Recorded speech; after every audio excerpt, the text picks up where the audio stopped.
ကဲဒီမဟောရီမှာဗျာညာဒေသရဲ့ကစွန်းရိုးနီဆေးဘက်ဝင်တဲ့မြို့မှာရှိတဲ့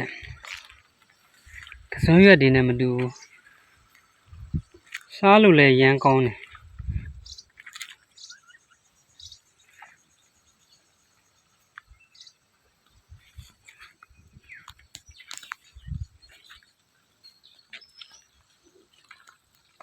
ခူးမယ်ဗျာခူးမယ်လက်ဆက်ချမောင်ပင်လေးတွေကြော်စားကြမယ်ချက်စားကြမယ်ဗျာ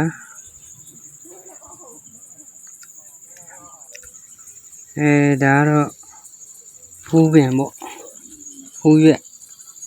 နော်တဘာဝအော်ဂဲနစ်တွေအညာတခွန်ရဲ့ဒါတော့ရုံးမလွယ်ပင်ဖြစ်ပါတယ်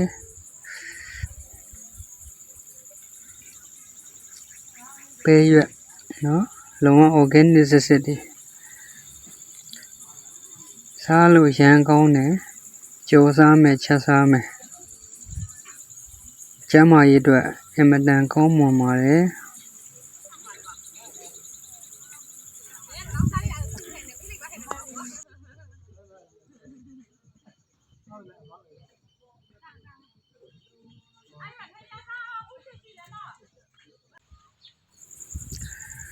ဒါတော့တုံးတရက်ပင်မှာညနေနေဝင်စည်းစာနဲ့